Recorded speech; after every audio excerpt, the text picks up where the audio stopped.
Қазақстанның батысында, нақтырақ айтсақ, Ақтөбе облысында Жаңажол деген аты шулы жер бар. Бұл мұнай газ саласының қызметкерлері, жалпы көзі ашық азаматтарға жақсы таныс жер. Ассалаумағалейкум ағайын. Осы атау, Жаңажол атауы қайдан шықты және немен байланысты? Егер қызықтырса, толығырақ мәлімдейтін боламын. Видеоны аяғына шейін қарап, комментарий жазып, лайк басып, қазақ тілді каналды қолдап отырыңыз. Бізбен бірге болыңыз. Әрі қарата жалғастырамыз.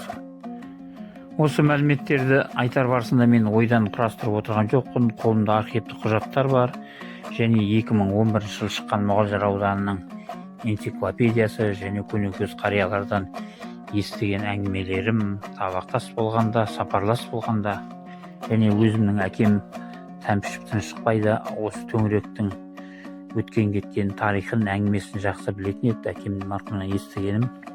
Сонымен айтайын дегенім, бұрынғы патша заманында Темір уезінің 15-ші ауылының негізінде, осы 28 жылдарға таман 15-ші ауылдың негізінде Батпакөл ауылдық советі құрылады. Алғашында оның төрағасы болып Тілегенов Айданғали деген азамат сайланады. Ал ол сол Айданғалидың хатшысы болып, яғни көмекшісі болып, Салмағанбетов Салих деп жазулы тұр энциклопедияда. Бірақ осы Салмағанбетов дегендер болды, кейін Темірде тұрды. Біздің елдің тумалары сол азаматта болуы мүмкін, немесе осы Құлақшиде тұрып туған Ажмағанбетов Салих деген белгілі азамат болды. Сол Салих деген ақсақалда болуы мүмкін. Енді оны кейінгі жастар, кейінгі уақытта дәлелдене жатар. Ал менің айтайын дегенім, сол Жаңажол колхозының алғашқы төрағасы болып Көптілеу Төлеш деген азамат болады. Енді ол кезде қазақ жаңағы ауыл, ұру-ұрумен, ағайын тумасымен тұрады ғой енді. Осы Жаңажол колхозының негізгі тұрғындары кенегестер болады. Сосын соған дейін мойын серіктестіктер деген шаруашылықтар болады. Осы Ащының бойында тұрған Там аруының Айпан деген аталығының солардың тұрғындардың Қызыл жұлдыз деген серіктестігі болады.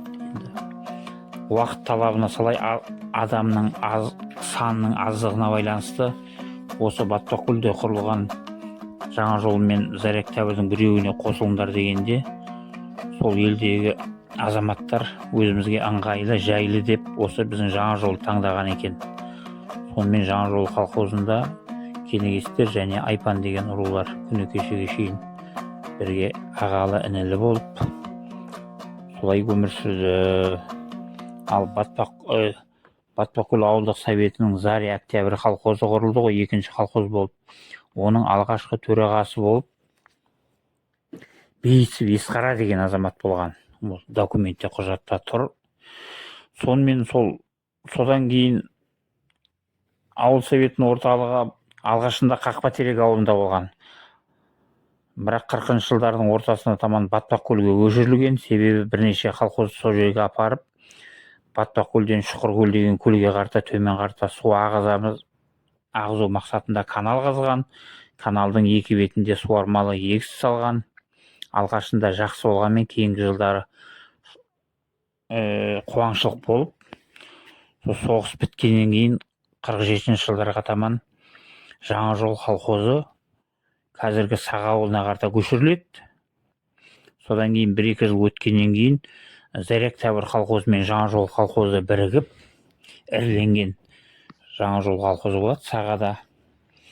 Ал соның алғашқы төрағалары Абдулин, Асан, Қобланов, Теңізбай деген азаматтар болады. Кейінірек бертін келе Тұрмағанбетов Өтеген деген атақты колхоз ұйымдастырушы, біздің елде оны капитан деп кеткен. Сол осы Тұрмағанбеттің тұсында біздің Жаңажол колхозы миллионер колхоз болады. Және сол кездері осы төңіректерде мұнайды барлау мақсатында нефторазведкілер, Жаңажолский нефторазведка Жаңажолда және Көкпектіде, Шошқакөлде нефторазведкілер болады. Осы жер атауына байланысты сол мұнайдың іздегенде кен орындары Жаңажол деп айтылады. өзіміз күні кешеге шейін көрдік. Осы күнгі жаңа жолдағы темір жол вокзалының артында екі боровойдың орны болды. Бірінші боровой, екінші боровой деп айтатын еді. Топырақ үйген, топырақ үлкен трубалардан боровойдың основаниясы сондай тұрды бертінгі уақытқа дейін. Менің білетін мәліметтерім осы.